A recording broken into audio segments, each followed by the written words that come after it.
Welcome everybody to Club and Sub. I'm Club, lose my parlay. I'm Sub, He's wild card Sub, hit. win his parlay. Man. I just want to start off by saying I'm sorry. Who are you sorry to? I'm sorry about putting so much confidence in Grant Dawson. I deserve that L, dude. Man, as soon as you told me he said he dreams about beating up Islam, I'm like, oh man. I deserve it. I feel like it was return to UFC jitters for me. I kind of just blindly slapped him. I'll take my loss. So did Bobby. Yeah, true. I didn't really do that much digging on like footage on Dawson because I feel like I remembered enough.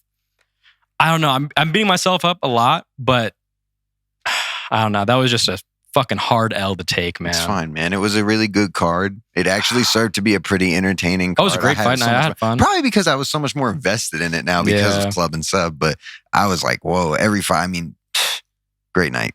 Bill Algeo was a big dub. I wish I could have, really capitalized on that. I felt so great in the moment. I feel like you did, though. Hopefully people took Bill. Yeah, shout out to Bill. Came through. Because that was a great, 30-27. He outmatched Hernandez, huge.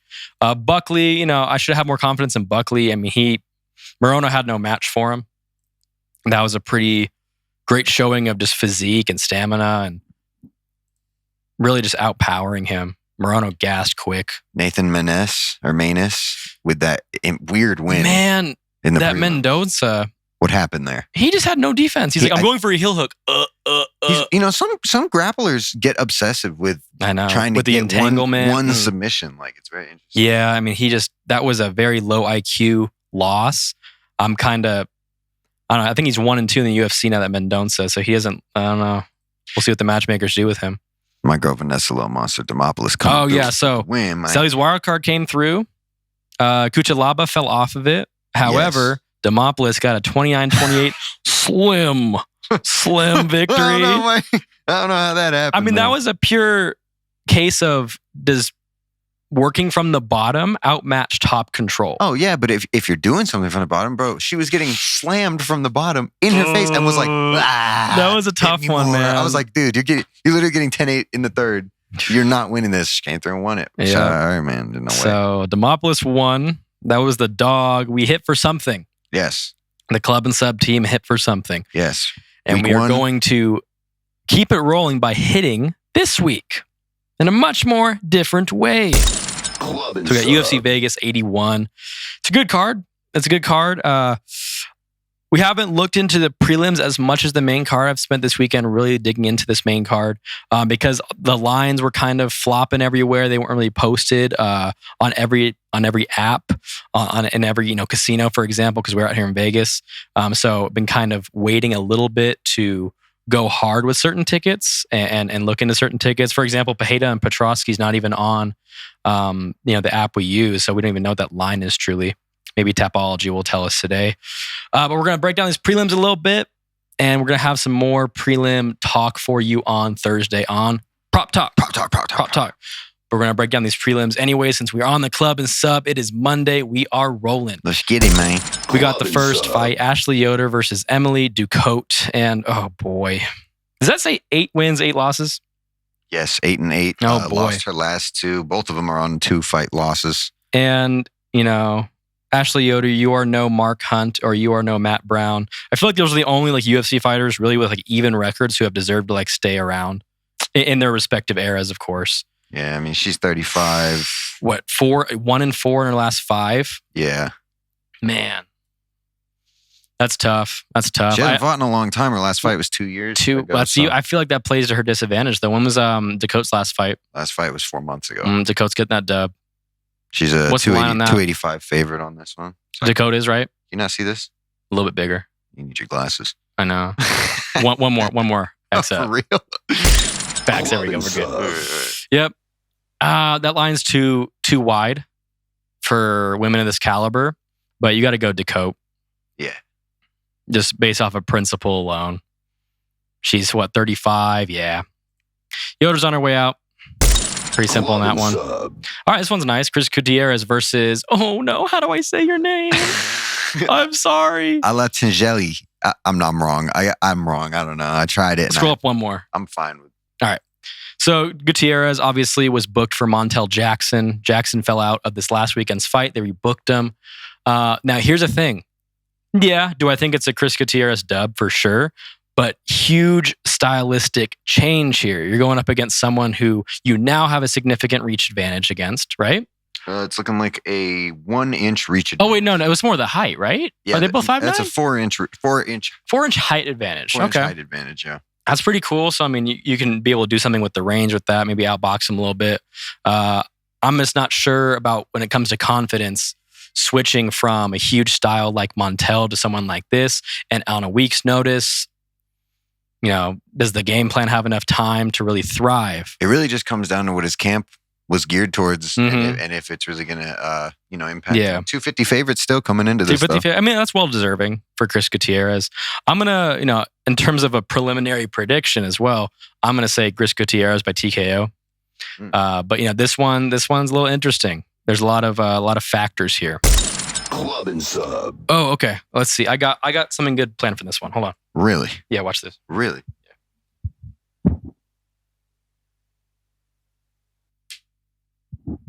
Left. Next one. All right.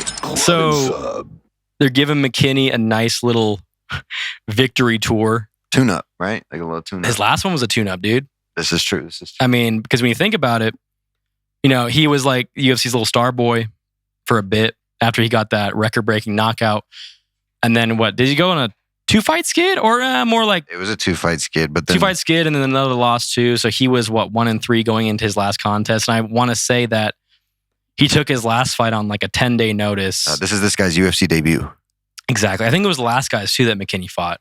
Really? They're just trying to get McKinney on a little victory tour, build him up again because they know people like him and they don't want to see him go. He got that Mike Breeden guy out of there in I think like 2 minutes. It was wicked quick. No odds posted for this. No odds posted. I bet you it's going to be a 5-1, 4-1, 5-1. McKinney's going to open up huge because they're just feeding him at this point. So McKinney's got a great overall game and he's a good striker. He's got some grappling skill. Obviously, some people can outmatch him. Who did he lose against? I think he got subbed. He lost to Nazim Sadikov. I mean, that guy should be pretty good, though. He's pretty good. He's got a prospect. It was Bonfim. Bonfim, flying knee knockout. That was pretty good. So, yeah, McKinney, just a little victory tour. Another one of those fights you revisit at Prop Talk. Yeah, for sure. Club and sub. Oh, buddy. So we got, I know her last name is Lisboa. What's her first name? I would imagine Tainara. Tainara Lisboa versus... Ravena Oliveira. I know Lisboa is coming off of a submission win over Jessica Rose Clark, I believe. Yes. And this other girl is debuting in the UFC. Don't know a whole lot about her. Look, I feel like here's the thing, right? And the MMA community might hate me for this, but is it really worth looking into someone's regional scene, 6-0 run full of most of the time a bunch of people who are, they have like 500 records. They're like 3-3. They're like 4-3. They feed them to these girls like this to really build them up. And then they get to the UFC and we have no fucking clue. I.e. Jacqueline Amorim, which I lost pretty big on earlier this year. I took her as a super confident pick over Sam Hughes because, regional scene, she's wrapping everybody up. She's submitting everyone, gets the UFC and shits the bed right away. It happens. So with these debuters, it's just very... it's like, how can you consider even Lisboa minus 370 favor? You have no idea what this other girl's going to come to play with. So this fight, stay away from it. I'm going to say Lisboa by another sub, though. These girls, I think, all have a lot of finishes on their record, so I don't think this is going over 2.5. We'll see what that looks like when that comes out, maybe for Prop Talk, but Lisboa by sub. I'm going Oliveira by punches. Ooh. Club and sub. All right, this is a fun one. A little confusing, but it's fun. It is confusing. It's close too in the odds, 155 to 180. It's actually moved a lot. Wow. Stations right now has TJ around at minus 200. Elkins at plus 160. You just never know with guys like Darren Elkins. They're a vet, 39 years old. They still hang around. You got Jim Miller, you got Darren Elkins, you got Clay Guida. They just stick around. 39. You're like a dog who... you really liked as a kid. You got him when you were like 4 and, you're 20 years old now and he's still kicking. And it's not like he's got dementia or anything. He doesn't have any diseases. So there's no right to put him down. He's still a nice dog. He might even run and play with a toy every once in a while. But you just got to think, one bad fall and he's going to the hospital, right? I think TJ Brown TKO is Darren Elkins. It's just one of those things where, how long can you stay in this game? I'm not going to be confident on. I'm staying away from this because Darren Elkins is like a fucking white zombie, dude. Downtown TJ Brown. He sticks in there, and he's one of the hardiest vets that's ever really come out of this game. But 6 years younger, I'll take TJ Brown by TKO. Fair. Club and sub. All right, going to the main card, the thing we spent time on. Oh yeah, this one's giving us some grief. This first opener of the main card here. Already with a pick'em fight in my eyes. We got Christian C-Rod Rodriguez versus Cameron Saaiman. Cameron Saaiman, young gun, 22 years of age. He came to the UFC pretty young too. I want to say he was 20 years old and pretty close to being like a Rosas type hype. He's got great striking. He's got a hard ass body kick. I mean, I'm not even sure if people can withstand that. I was watching footage. My ass would crumble. Hard as hell. I got Christian Rodriguez, been like a little hype killer, coming over, big win over Rosas Jr., which I think he was a plus 280 dog. Withstood a strong first round from Rosas in which Rosas went for broke, tried to wrap that neck up and just wouldn't stay off of his back. And sadly, Rosas gassed himself out after attempting like 3 rear nakeds. And Rodriguez was just able to out-grapple in the next 2 rounds. It wasn't a huge showing of like, oh, I'm really impressed by Rodriguez. It was a big turning of the tides when it came to stamina. Rosas dumped and Rodriguez took advantage and showed how easy it could be to beat someone when you have, 6-7 years of experience on him. So in my opinion, Rodriguez, the line is favoring him really for that reason. He had a win before that against someone who's very, that guy, he got released, I want to say, after that one fight. And I rewatched that fight. That guy just, man, I don't know much about you, Joshua, but you did not look good. So Rodriguez wrapped him up pretty quick. And he had a 45 showing, a 145 against Jonathan Pierce, in which Pierce just out-wrestled him for 3 rounds. Now, Saaiman, he's got a good guillotine, but he's not the greatest wrestler, at least doesn't show that every fight. Striking's his forte. He was able to reverse Terrence Michel and TKO him, but Terrence Michel did take him down right out of the gate, which, Michel hasn't been the greatest fighter in recent memory. So, it's a toss-up. What do you think, Celly? It's interesting. You know what I mean? It's really interesting because it speaks to volumes. Christian Rodriguez coming in at a favorite, minus 140. Mm-hmm. And I was going to ask you, did you watch any tape on Saaiman? Yeah. What was it in his last fight that was a problem? Was it his cardio? No, his last fight, he beat Michel pretty quick. It was just that. Or was it his grappling defense? Because he is a lanky 135er. You know what I mean? It was his grappling defense because I don't consider Michel like a strong wrestler by any means. Sure. Now, here's the thing. It was a mix because Saaiman did pull for a guillotine when Michel was taking him down. So I'm not sure if it was like you know what, fuck it. Let me pull guard and see if I can wrap up this guillotine. Because within 3 minutes, he had Michel reversed and he was pounding him out. Right. Okay. So I'm not sure where that really comes from. I would say that at 22 years old, 9-0 in the UFC in the bantamweight division, mm-hmm. I'd say that it's kind of this unspoken, like he needs a highlight of some kind to get him up, and not even in the rankings, but just up. Isn't it? The bantamweight division, as we talked about on Prop Talk, go watch Prop Talk, mm-hmm. is such a competitive division. Super and I think a lot of people know who this guy is, but they haven't seen what they need to see to validate him, be like, oh, I want to see him get a big fight. So he's got that pressure. You know what I say about that pressure going into big fights with fighters. Big pressure. This dude, Christian Rodriguez, he already got through the pressure with Rosas. This dude's nothing to him. So it's like, shit, well, who are we going to do on this one? It really depends on how Saaiman's coming into this fight. It's all about the head strength. I mean, we knew that against Dawson. And you know them South Africans, man. Drickus pulls out, doesn't want to fight. You got this, it's like, come on, man. Let's see what happens. We might have to see how he looks if he does any media, and especially on weigh-in day when these guys face off. Mm-hmm. Initially, I don't think, Rodriguez has enough standing to give me confidence to say, oh yeah, easy decision over someone like Cameron Saaiman. He does got a 4-inch reach advantage over Saaiman, though. He does. Man, I wish I had enough data to look and see like what Saaiman was dealing with in his last opponents in terms of reach. But here's the thing. I mean, C-Rod has great stamina. We knew that against his last couple fights. And, he was able to last with Pierce, especially a bigger opponent, bigger frame, everything. I'd say this is more of a performance fight, This is. So does Saaiman land a lot of volume on the feet? And does he have enough cardio to stick 3 rounds of C-Rod? Because I don't think Saaiman's really stopping him. Knows what to see. Initially, I'm going to pick Cameron Saaiman by decision. I think the volume takes over. I think he gets a close 29-28 decision. You might see some grappling from C-Rod. You might see him put him up against the fence a little bit. But I feel like Saaiman, this is just, this would be a fight for him to really project him higher. Again, like your team's got to know that. You got to know that. It's your time, kid.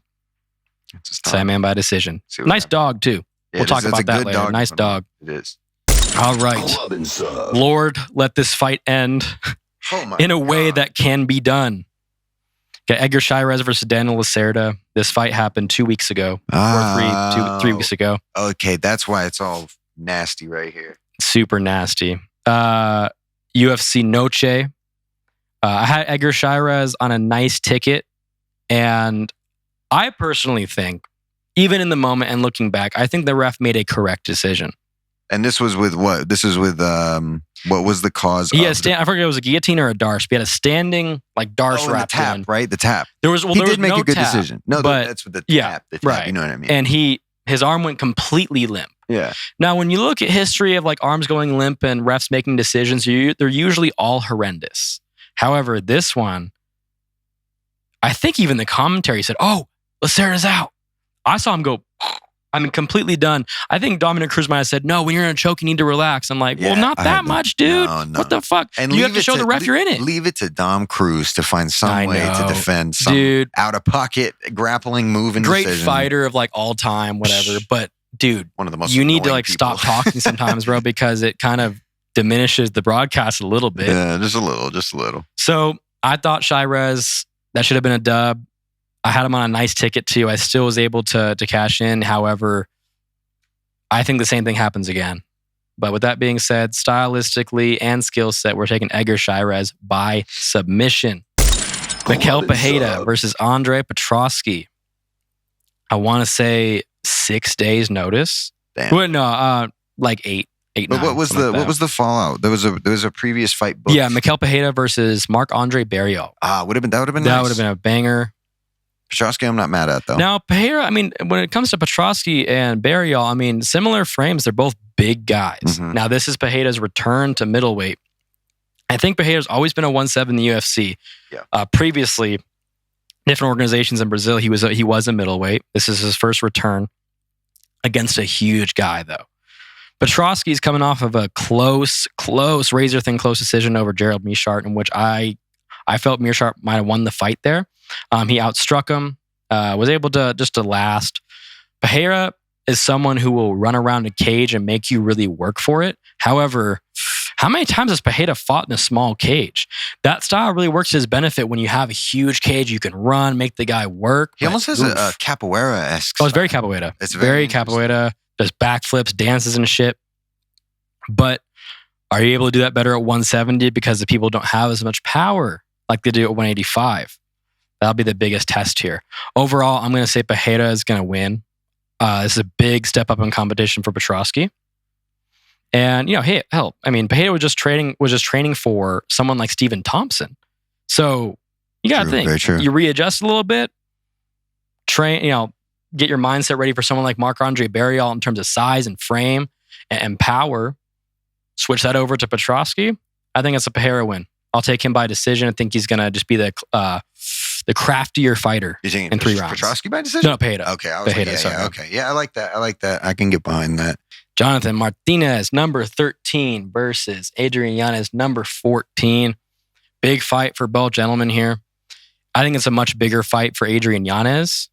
And I'm sorry, how to pronounce his name is Yanez. Huh? Yanez.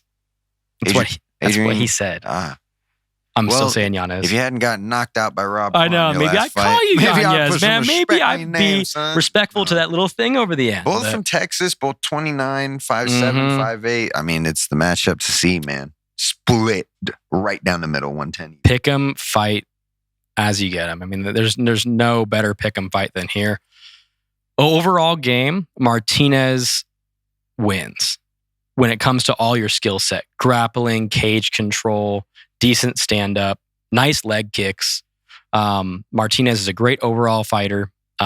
This is the biggest name he's fought. He's coming over a win over Said Nurmagomedov, in which was a kind of a controversial decision. That fight could have gone either way. I kind of scored it for Said, to be honest, when I did footage. TKO leg kick over Cub Swanson, in which, man, those leg kicks came out of nowhere and, I mean, broke down that leg very fast against Cub. In terms of when he applied them. I know it ended the second round, but he brought those out quick. Cub was out of there very fast.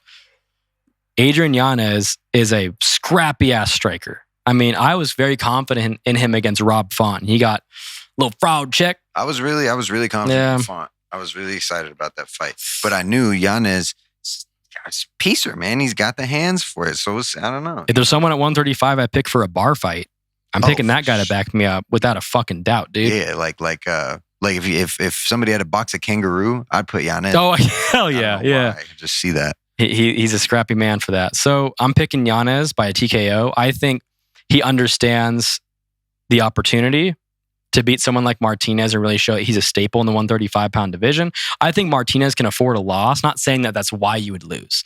But if you're looking here, he can afford the loss much more. Yanez, put a little pressure on yourself. Make yourself go for that knockout. But be patient. But be patient. Because with the Font fight, he was overzealous. Yes, exactly. And he went for it. Here's the thing, though. Yanez doesn't have a crowd cheering him on. He's usually used to that. I mean, that Tony Kelly Austin victory was huge. Yeah. So maybe that'll make him more patient. However, I think Martinez shows a lot of openings on the feet, and you can capitalize on that very quickly. Cub did decent. Cub was landing shots against Martinez. I'm not even referencing the Said fight because that was just a cage clinch war and grappling exchange. There was not much talk about striking wise there. But Cub found some shots, and especially, Cub Swanson, great veteran, but like we said against Darren Elkins, I mean, hey, you're 37, 38 years old, and you're putting up fights like this. Martinez shouldn't have been able to, capitalize a lot more quickly and not let him land as much shots. Yanez splits the guard and finds that TKO round 1. Boom. Pick 'em fight. 50-50 coin toss, though. All right, ladies and gentlemen. Co-main event. Co-main event. Oh, man. Yeah, that's as much energy as I'm bringing to this fight. However, Jennifer Maia, you got number 9 ranked Jennifer Maia taking on number 11 ranked Vivane Araujo. Araujo. Vivane Araujo. I don't know. Okay. Names are not our strong suit on this show. You got a big turning of the tides here. Who really advances in the top 10 at flyweight, and which is a competitive ass division right now. We can't be taking half-ass competition in flyweight no more. We're showing this might be the best division in women right now. So who really moves on here? I think Jennifer Maia shows a dominant performance here. And I'll say a little early, we're going to talk about it in a little bit, but minus 140 and minus 150 for someone like Jennifer Maia over Vivane, that's a fucking steal. That's a huge steal. You said the same thing about Grant Dawson. I'm sorry. And I'm sorry here. I watched a lot of footage on this fight. You got Jennifer Maia, who really showed up hard against Casey O'Neill. And, I think people were saying Casey O'Neill, I think she was the favorite in that fight. I want to say it was still close line, but O'Neill was projected as a younger fighter to really just trump right over Maia. Maia put those hands on her, and O'Neill really had no match. Up until that third round, Maia did kind of slow down a little bit. She kind of blew her wad in the first 2 rounds, maybe in first round. I mean, she was banging her up with 1s and 2s. Those hooks were flying. Looked awesome. Vivane, her last fight against Amanda Hebos, I did not like her cardio one bit. I mean, she was not able to capitalize in any sense of the word against Hebos. And I know, 36 years old, I know Maia's not much younger, but you're almost 37 in a competitive division like this, in which Maia's coming over a victory over a young dog like Casey O'Neill. You're not getting past Jennifer Maia here. This fight's going over 2.5, though, and I can't wait to look at that on Thursday. But we're talking Maia, very, very confident pick. We got our main event. We are not at our main event, ladies and gentlemen. Sodiq Youssef, number 11 ranked against Edson Barboza, the tough veteran, one of the most decorated kickboxers, or more Thai fighters, rather, in the UFC, number 13. This is essentially a copy-paste of last weekend's fights in a different division. Sodiq Yusuff is projected to be a top staple in the division. Someone who's be able to stick around, someone who's got great cardio, good stand-up, and is just a nice fight. I mean, he just got a great build to him. He's got great cardio, and he's a well-rounded fighter. Going up against Edson Barboza, though. Edson Barboza is a lot of people counted out Barboza against Quarantillo, and look what happened there. Barboza doesn't have the greatest record in his last, let's say, 10, 12 fights, but it's because he's fought nothing but top competition for 10 years? Has Sodiq? I don't know about that. A year layoff? I haven't even been able to find out why it's a year layoff. A year layoff? 1 year. He hasn't fought in 1 year. Last time was an Apex card against a guy who came in on, I want to say, a 5-7 days notice to replace Giga Chikadze, I believe. And, he choked him out extremely quickly. The fight before that was Alex Caceres, in which I rewatched that fight. I mean, it was a good performance, but it was more of a, I dare you to beat me, Alex. That's all that fight was. There wasn't a huge showing of oh my God, his striking looks incredible. It was just that he shut out everything Alex had and landed more volume. Was I writing home about that victory? No. Arnold Allen, that was a tough one. I wasn't able to rewatch that because it was on ABC. I don't like... They don't do ESPN replays for that. I don't like the Edson Barboza loss to Bryce Mitchell. That's the only thing that is That's the big one in this fight. Yeah. It's very similar, not styles because Mitchell's a heavy wrestler, but similar in their stances and similar when it comes to cardio. That's the big thing in this fight. If this gets past round 2 even, I think that's a Yusuff victory. Barboza doesn't show the best longevity when it gets past round 3. He gassed pretty hard against Giga Chikadze. Giga was putting the bricks on him, was throwing those hands, throwing insane volume. Now, Sodiq at the same time can't overlook the elusive and non-predictable strikes of Barboza because he can throw a knee out of anywhere. Barboza, even in his history, there's a lot of fights even 6 years ago. Does Barboza have it anymore? Boom, flying knee knockout, knocks out Beneil Dariush. Okay, and that's what I'm saying. I'm not trying to sound like you, but I have a lot of confidence in Edson Barboza. Me too. I feel like he could do it. But this I'm is not a fight. Doubting the Yusuff contribution. He's a dangerous fighter, but that year layoff, 2 year layoff, 1 year layoff, 1 year. Really 2 years since he's fought semi-level competition. It's a hard fight to pick. I'm staying away from this on the lines. I'm not sure if you are yet, but there's just no way here I can be confident. My brain says Yusuff. I'm going to take Yusuff by decision. I think he puts better work in the 3rd, 4th, and 5th round. I think he outpoints Barboza there. Barboza might get lucky in the first 1 to 2 rounds with some nice leg kicks, nice body shots. Might outpoint Yusuff with more attacks. But Yusuff's going to stay lurking for his nice opportunities. Maybe in the later rounds, he could get a sub. He's shown he's had great submissions, great strength when it comes to exchanges. We're going to pick Yusuff. I'm not confident on if Barboza goes out and sleeps him. I will not say, I didn't expect that. I'll be all fucking for it. Yusuff by decision. Let's go, Barboza. And let's also go into the lock of the week. This is the first time I've done this in a while. Pick, flip a lock of the week in the sense of I didn't know where I was going with this. I go to investigate the co-main event. I text Celly over here I can't believe I have to break this fight down. I'm pissed. He said, you'll never believe what I'm going to say to you. Then she turns into my lock of the week, Jennifer Maia. -140 to -150. I'll even take her up to -180. This line should be -270 for Maia.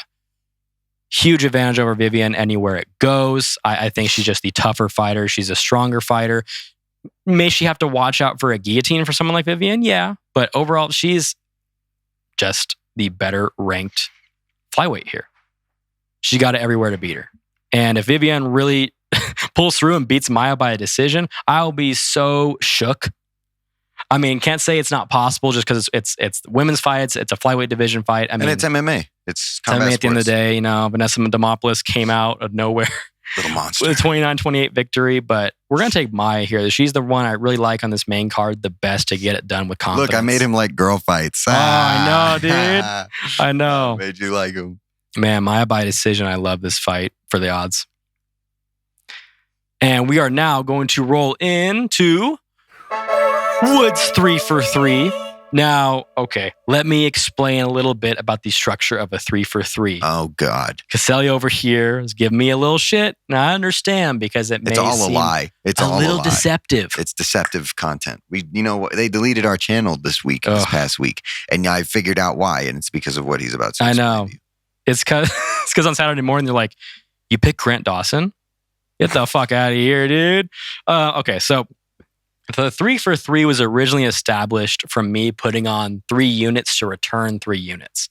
Obviously, it sounds like it's 3 fighters because more often enough, 3 fighters end up on the parlay. However, that's not where I established the idea from. 3 for 3 has been something I've been riding with last couple quarters. Well, quarter 3, really. Quarter 3 for Quarter 3 for 2 3. was full of tears. Anyways, first one on the 3 for 3 is Edgar Chairez. My bad. Pull him up. Like we said, Lacerda does not have it to beat Chairez here. It's going to be a copy-paste of what happened on UFC Noche. Chairez will be able to read Lacerda's game plan. He'll see him coming at him, and he'll be able to reverse whatever Lacerda's doing. I don't like him above 320. That's a little wide for me at the same time because when I was locking in this 3 for 3, I'll admit, on William Hill, which I was using to reference because my app was down, he was minus 270.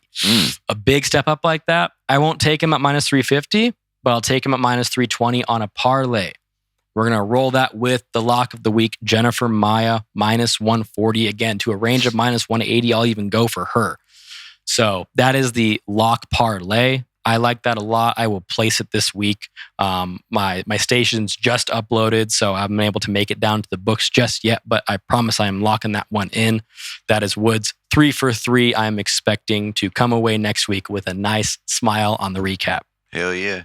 With a diamond grill. You know what I'm talking about? That's right. Might get a gold tooth up in there.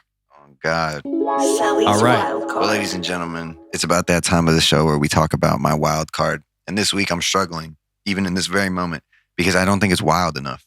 And I don't want to be intentionally arrogant in my wild card picks for the sake of views or shock value.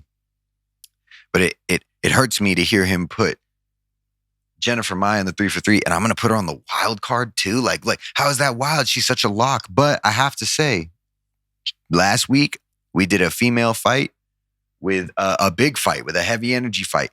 And it worked out for me. So I'm going to continue with that this week by going Jennifer Maia with Edson Barboza. Ooh. Because I feel Edson Barboza sees it out to the end. He gets a decision. He'll work them all 3. He's a big, heavy. Well, 5-rounder. Oh, it's a 5-rounder. This is true. So, it's a 5-rounder. Shit. Yeah. I'm just going to keep Edson Barboza because I believe in his All right. strength. I believe in his power. And I feel like he's a vet. And he's riding legendary status almost. You know what I'm saying? I feel like if he goes out there and puts Sadiq Yusuf out, everyone's going to be like, oh, Edson Barboza's like, because it was even the pictures of him after his last fight with, I believe, Quarantillo, right? And he was just ripped out his mind. Everyone's like, right now he's ripped. That's what I'm saying. They're like, look at him at 37 versus 27. He looks better at 37. So I looked at Barboza's Instagram. He's in the best shape of his life right now. I'm going Barboza and Maia, two kind of vets, honestly, but I think they're locked in. And if it's not wild enough, who knows? Maybe we throw Cameron Saaiman on there, but just don't. I don't know. That's if you're crazy. But yeah, that's the lock of that's Celly's wild card. My locks as well. I doubted your wild card last week. I will not doubt it again, my friend. Appreciate it. I appreciate it. We're going tough with that. I mean, that's the thing. I would love to root for Edson Barboza. Now you just gave me a huge reason to. Why you root against Edson Barboza? That's like rooting against like your fucking grandma to lose a race or something. And you know, someone you love. It also feels like it's about, and I don't know what goes on in these people's personal lives, these fighters' lives, but it feels like it's about the determination too. Like Barboza's 37. You know, does he have a real title run left in him? No. Maybe not. But is this how many fights has he had at featherweight, or is this his? I want to say like 5. 5. Okay. Well, either way, because it was Bryce Mitchell. Well, actually, that changes everything. Then, to be honest, because a couple good performances, he could be up there way faster in featherweight than he could in lightweight. Yeah, because featherweight's more dynamic in that regard. Like, you can move up the ranks very quickly. Yeah, so actually, I take that back. He actually has more opportunity lying ahead of him should he go out there and demolish Sadiq Youssef. Hey, if they're considering Holloway like this just fight night veteran now, you fucking get a victory over Sadiq Youssef in crazy fashion. Hey, who's to say you're not putting up against Holloway on a main event of like a fucking there's Singapore card? Yeah, that'd be like a nice Legends fight. Yeah, that would be cool. Holloway getting that fucking dub, but I mean, it'd be a nice Give Legends him that fight in Hawaii.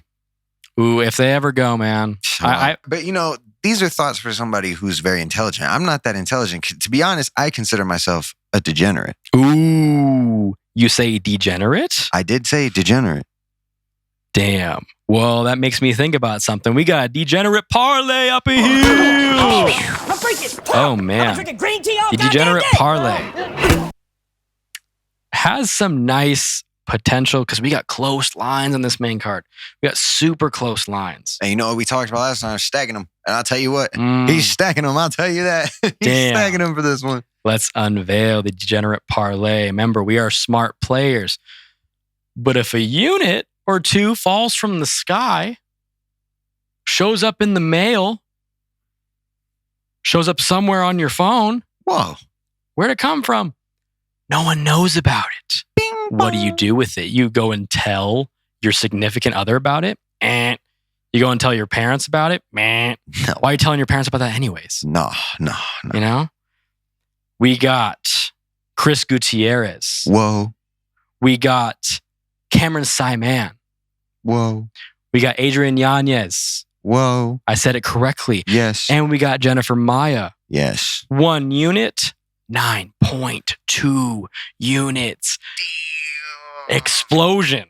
What the fuck? So that's a nice Degenerate Parlay. It's a 4-teamer, but hey, you think we're fucking respectful? No. There's no respect with degenerates. No. We don't show them respect. Get it how you live, man. Yeah. Get some fucking blood on your hands, dude. Yeah. It's a good fight night. I'm sick of being in the Apex. I mean, if you put the Apex last card in a crowd, dude, would have done great. It would have done fucking great. There have been great moments to fucking cheer about. Could have sold a lot of beer. I'm sick of them not you just taking the opportunity. Go to the Virgin. I think that's what they did for Jan. Yeah, that is. Devashvili. Yeah. Dude, who cares? I think that those... Get some money. I think that those cards where they have kind of like a unorthodox location are so much cooler than anything else. I mean, they did a card in the fucking forest or something. I'm not saying they like ever street would. Beefs? Yeah, but way more organized, way more orchestrated. Yeah. I mean, think about like the NHL goes and plays professional games at Lake Tahoe. You know what I mean? It's like, that's true. There's no reason why you can't be more dynamic. Just do something, man. Don't worry. When I start working at the UFC, I'm pitch Audis. Yeah. We're almost there, man. Yeah, we're almost there. It's a good card. We got a lot of stuff to talk about on Prop Talk this week. Prop Talk. Dropping later this week. We're going to have a lot of lines that come out. We'll have the Pereira line officially. We'll have some over-unders in which I might have a new over-under style I'm going to drop on you people. If I took my over-under idea from last week, I would have actually won instead of lost. You know what I'm saying? I would have actually taken a dub instead of losing it on fucking Grant Dawson by knockout. So we're going to come with the heat for Prop Talk. You know what I'm saying? So thank you everyone for showing up to Club and Sub. Club and Sub. I'm Club. I'm Sub, man. He's Sub. And subscribe. Subscribe, like, drop us a comment for the algorithm. Get us boosted. We deserve to be up there. We're going to be up there swinging very soon. We'll see you on Prop Talk. Have a great rest of the week and peace out. I just had to say I'm sorry. I'm just late for the party. Just placed the bet. Then got high like Bob Marley. On the balcony with some. In the clouds, I just told them I was up.